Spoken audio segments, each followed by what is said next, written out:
Hello, and welcome to another How to OU at USU. Let's jump right in. So today we will be looking at layouts. In the last couple of videos, we learned how to make the pyramid layout with snippets or using the web team resources.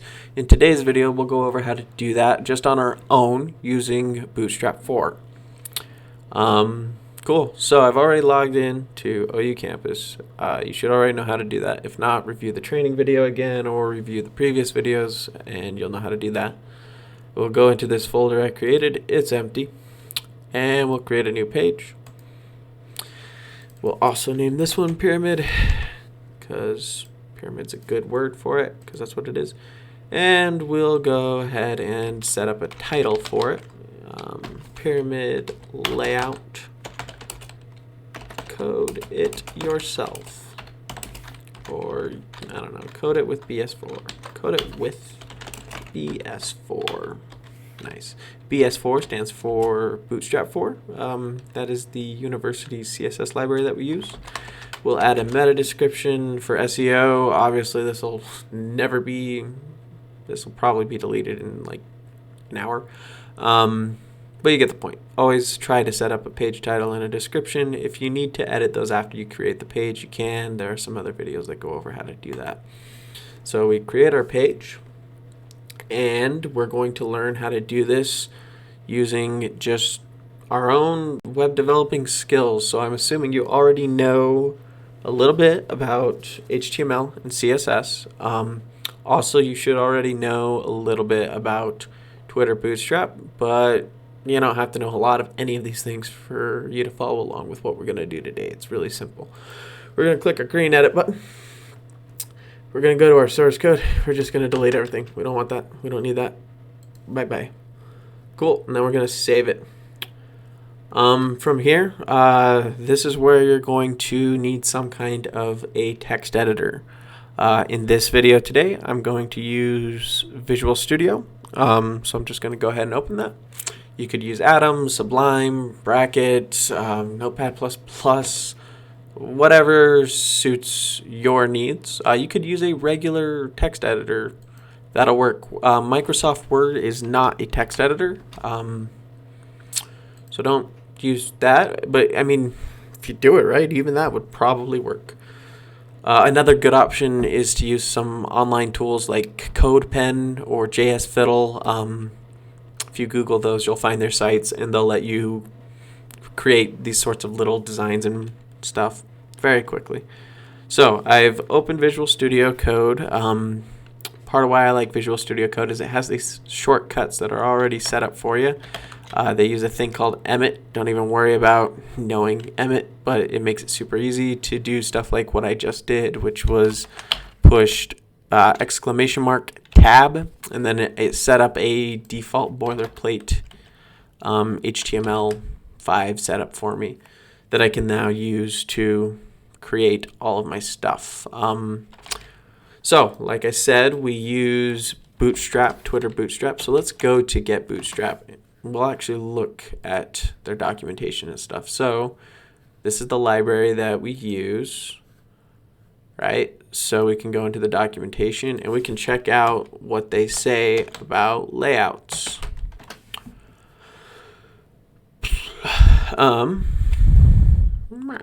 Grid.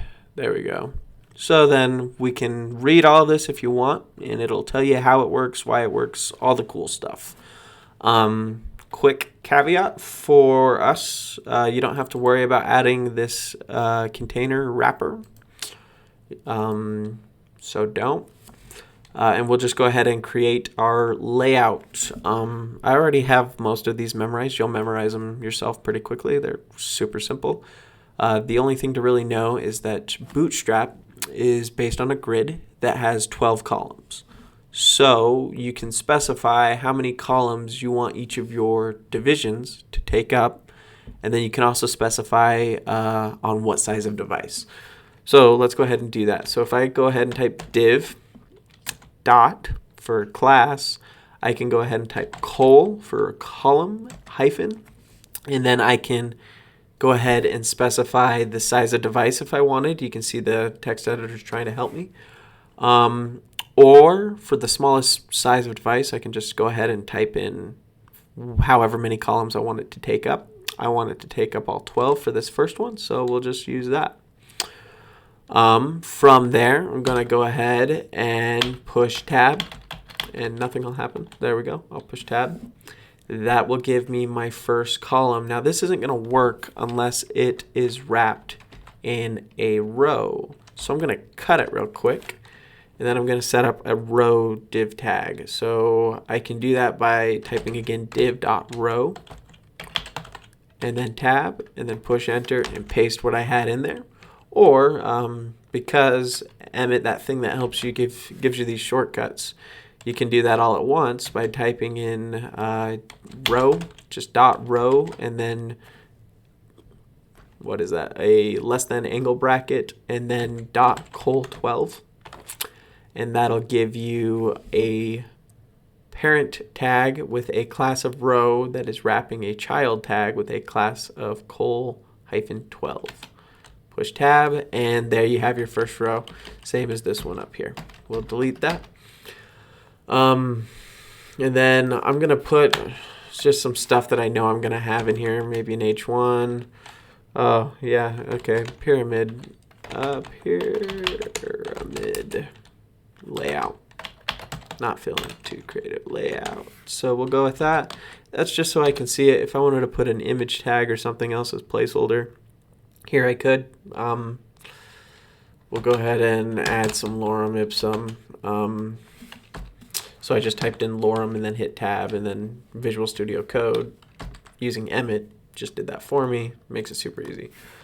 Then I'm going to go ahead and set up my second part of the pyramid layout, right? So this first part being that right here, that first row taking up all 12 of the Bootstrap 4 columns. You can read more about that there.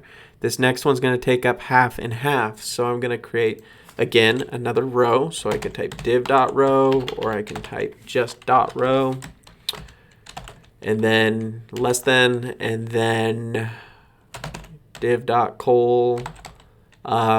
So for mobile responsiveness, I want, on the smallest size devices like phones and stuff, these two columns right here, right, to just switch so that they're on top of each other, just for phones, you know. But once you get to like a tablet or an iPad, I want it to look like it does here in this layout, this wireframe.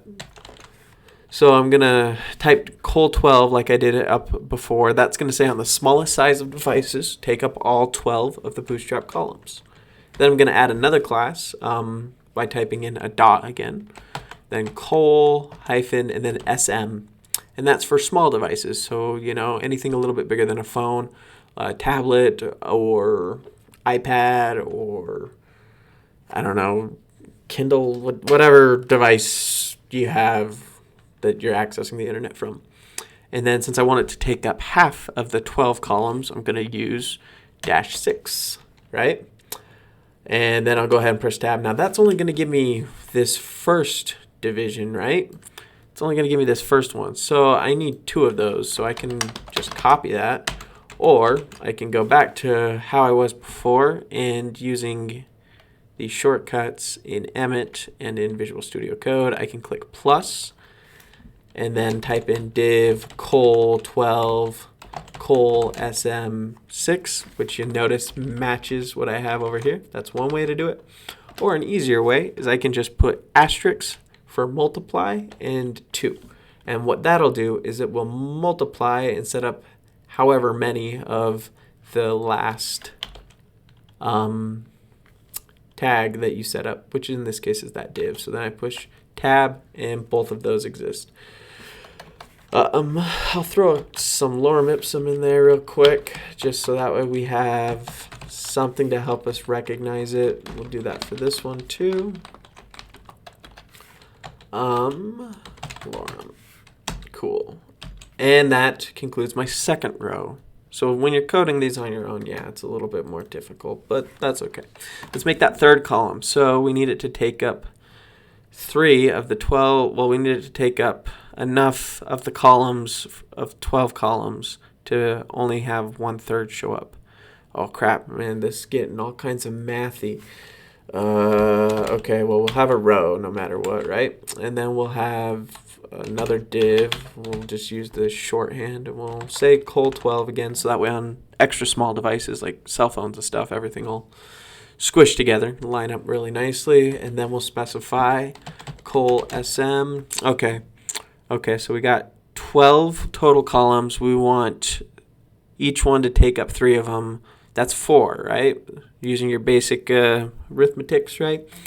If we take up 4 of the 12 columns, then there's 8 left. And then if I set up another one that takes up 4, then there's 4 left. And then I can set up a third one that'll take up the last 3. And there you go. Wada boom, wada bang. We'll just copy that lorem from above, just so that way we have something to help us find it when we are actually putting in the content. If you wanted to put the content in with the WYSIWYG, I would recommend just use your actual knowledge of HTML and CSS and just put the content in here and then bring it over to OU Campus, because that'll give you a lot more control and a lot more just knowledge of what you're doing and stuff. Then let's set up that last column. So we need it to take up, we need there to be 4 boxes, right? So again, row, so that way we have a row, and then we need a column. We want everything to line up on an extra small device so it looks nice. So we'll go col12, and then we'll again go col_sm. All right, math time. Crap. Okay, well, shoot, we just did this math before, right? Only it's switched. So when we wanted things to take up 3 of the, or 33% of the columns, we used a 4. So if we want it to take up, 25% of the columns, let's try a 3. And then again, we could put a plus, and then we could go dot col12 dot col_sm 3 again, and then we could do that again and again. So col plus dot col12 dot col_sm3 plus dot col12 dot col_sm3, right? And then push tab, and then we have it. And then we can add our lorem ipsum placeholder text that's still on my clipboard. So, cool. All right, and so with that, we have all of the markup for a pyramid layout right here, right?